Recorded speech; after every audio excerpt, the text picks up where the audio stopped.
Hello friends, welcome back to Sadaras YouTube channel. So ఇవాళ మన ఫొటోస్ని గిబ్లీ స్టైల్లో ఎలా మార్చుకోవాలో చూద్దాం. సో ఫస్ట్ క్రోమ్ ఓపెన్ చేసుకోండి. క్రోమ్లో చాట్ జీపీటీ వెబ్సైట్ ఓపెన్ చేయండి. అండ్ ఇక్కడ కనిపిస్తున్న ప్లస్ బటన్ని నొక్కి మన ఫోటోని అప్లోడ్ చేయాలి. ఇప్పుడు ఫోటోని అప్లోడ్ చేసిన తర్వాత ఇక్కడ మనం ప్రాంప్ట్ రాయాలి. ఏం ప్రాంప్ట్ రాస్తామంటే give me this image in Ghibli style అని ప్రాంప్ట్ ఇస్తాం మనం ఇప్పుడు చాట్ జీపీటీకి.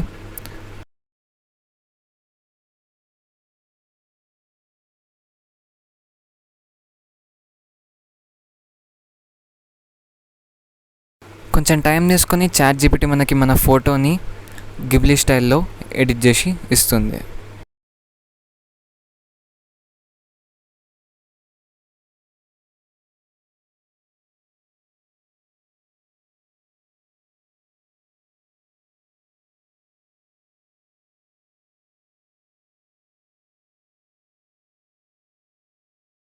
సో ఇలా మనం మన ఫొటోస్ని గిబ్లీ స్టైల్లో ఎడిట్ చేసుకోవచ్చు.